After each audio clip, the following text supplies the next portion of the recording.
আসসালামু আলাইকুম, সবাইকে স্বাগত জানাচ্ছি আমার আরো একটি নতুন ভিডিওতে। তো 10 মাস পূর্বে ময়নামতি গ্রামে একটি লোক মারা যায়। উনি ছিলেন মৌলভী।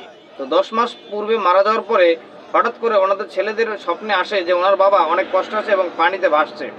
তো এই ঘটনার পরে তার ছেলেরা মসজিদের ইমামকে জানিয়েছে ঘটনাটি।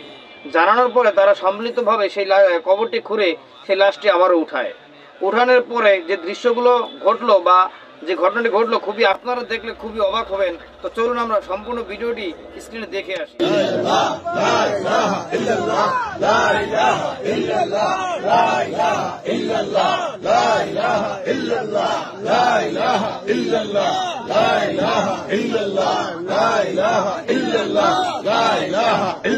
ওনার ছেলেদেরকে স্বপ্নে দেখাইছে যে উনি পানিতে ভাসতেছে, কষ্টে আছে। তো আজকে তারা এখানে আসছে এবং মাটি খনন করছে, দেখছে যে ওনার লাশ দেখা যাচ্ছে।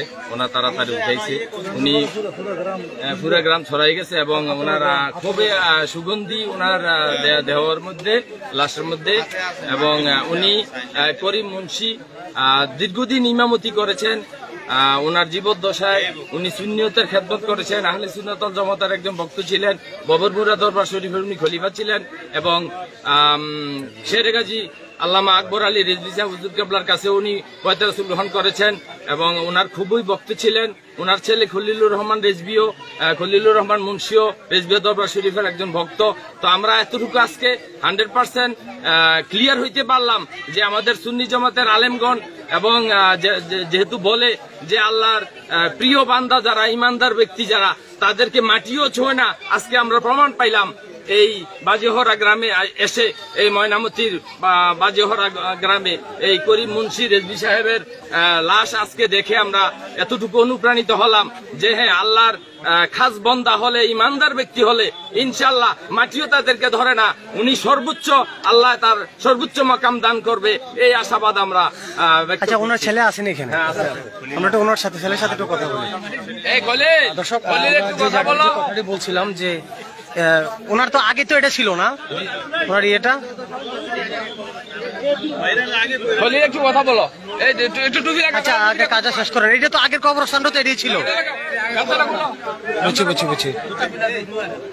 জুতা নিয়ে তো যাওয়াটা ঠিক হবে না, জুতা নিয়ে যাওয়াটা ঠিক হবে না। একটু এদিকে আসুন, বিস্তারিতটা জানেন একটু বলেন তো। আপনি তো ওনার ছেলে? খলিলুর রহমান মুন্সি রেজভী। ওনার কাছে আমি মোহাম্মদ খলিলুর রহমান রেজভী। হ্যাঁ, আমার আব্বা এটা ওনার মৌলভী মোহাম্মদ আব্দুল করিম মুন্সি, আর ওনার আব্বার নাম ছিল ওসমান আলী মুন্সি। মানে আপনার দাদার নাম? জি, আমার দাদার নাম। আচ্ছা, আপনার আব্বার নামটা আবার কোন?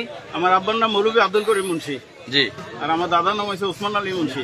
জি, আমরা মুন্সি গোষ্ঠী। আচ্ছা, একটু আমাদেরকে একটু বিষয়টা বলেন। উনি কবে দুনিয়ার মায়া ত্যাগ করে গেছেন? এবং আমাদের ওনার এন্টেকাল করছে আজকে 10 মাস 15 দিনের মতন হয়।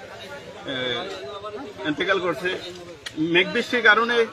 আমরা অনেকদিনে এটা নিয়ে একটু করতেছি, স্বপ্ন এবং কি বহুত কিছু আছে আপনাদের কথাবার্তা, এটি আর বলা যাইতো না। এখন আমরা আজকে প্রধান দেখি ঘুরছি আর কি।